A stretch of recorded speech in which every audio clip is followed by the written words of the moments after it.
So, who am I? My name is Emmanuel Absalom Khan, and I'm new here in town, and I'm on a mission. Ever since the year 2000, the likelihood of any American to commit suicide has risen by 33%. Suicide is a national epidemic across America.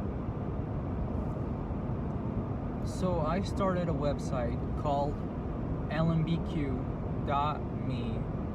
That is www.lmbq.me. And that stands for Let Me Be Queer. No, I'm not talking about queer as in gay.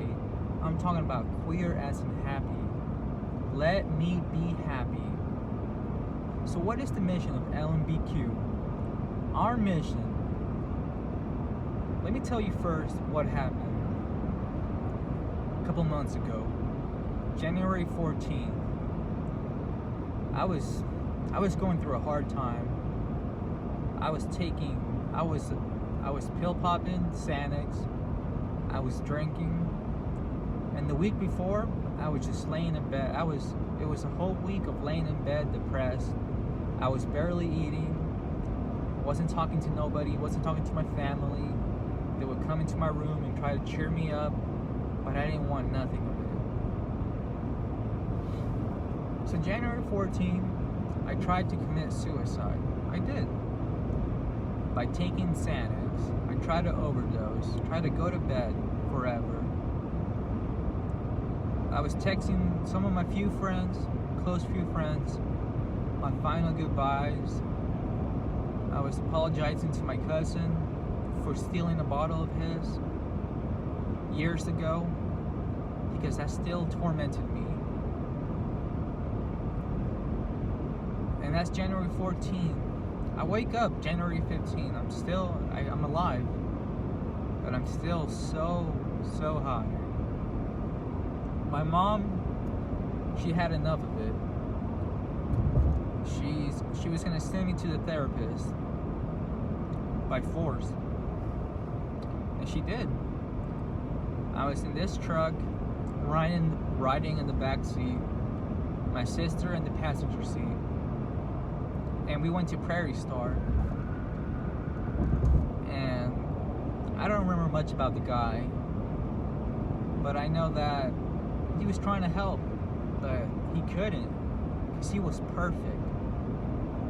What did he know about suicide besides what he read on a book? What does he know about depression? What does he know about self-mutilation? That is cutting yourself. I don't think nothing. So that day, we're at Prairie Star. I'm telling my mom, no, let's get out of here. I'm yelling at her, let's go. So we get back in the truck. She starts driving. I don't know where. And then I see it. Hutch Hospital, the ER. And I know what's coming next. She's trying to hospitalize me. And I already been hospitalized 3 times. And this was going to be my 4th time. Let me tell you something about Hutch Hospital Psych Ward. They do not help you at all. I was there 5 days. And it's like being in jail, in prison. Imagine this.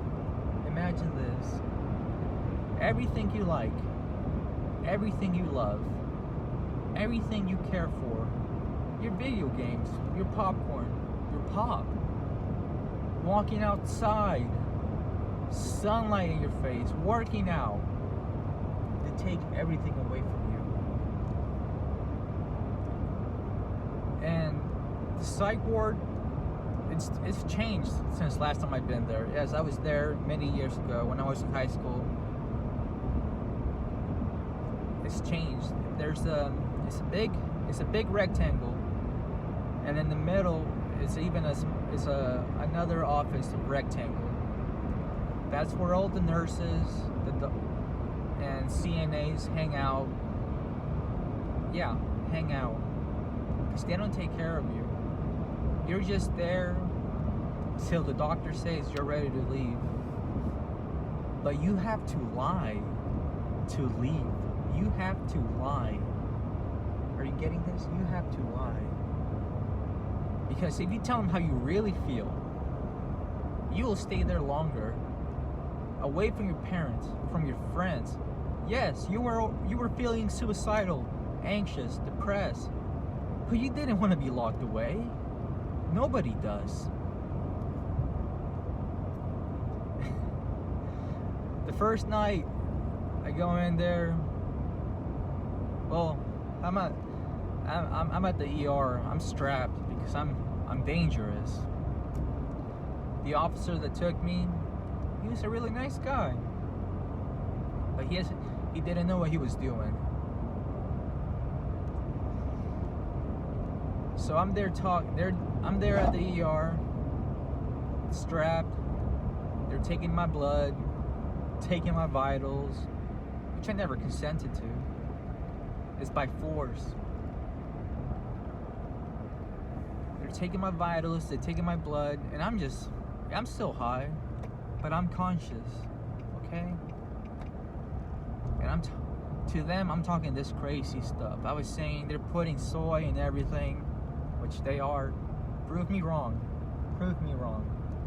They're putting soy in everything. They're making men into women, and women into men. I don't mean to offend nobody. I'm just telling you the truth. So the first day at the psych ward, I'm there. I'm still high as hell. So I go to bed. I missed lunch. I missed snack time. I wake up. It's around 4:30, maybe 5:30 in the morning, and I'm yelling. I want to talk to my mom.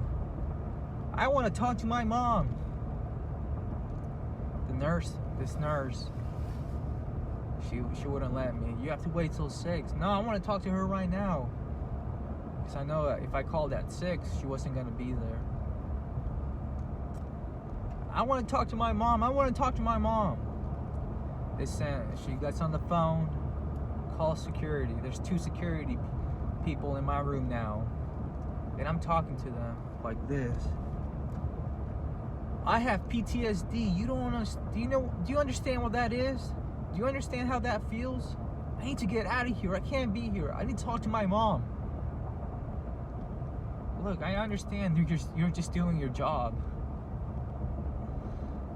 But sometimes there's a difference between legality and morality. So that nurse, and then I get into I don't get into their space, but I'm right at the door. I'm yelling at them. I'm screaming at them. Do you know what it's like to cut yourself? You don't even know. You don't even know what depression is. You don't know this or that. And they're just looking at me like I'm crazy. I mean, I am. I'm crazy, right? I was there at the psych ward. So it's finally 6. I'm finally able to talk to my mom. Well, call my mom, but she didn't answer. She's already at work. She was gone. So I have to wait till she's out. And this is still the first day. She's out. I'm talking to her.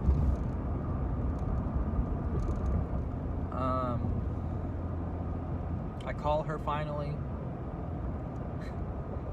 and ever since I wanted to talk to her, I just wanted to tell her why did you do this?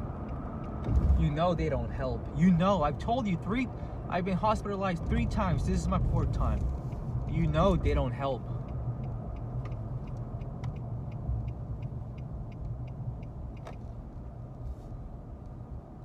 That's such That's such psych ward for you. But before I went there, they had to do an evaluation on me. The police officer that helped me get home also handcuffed me and took me to Horizons. Oh,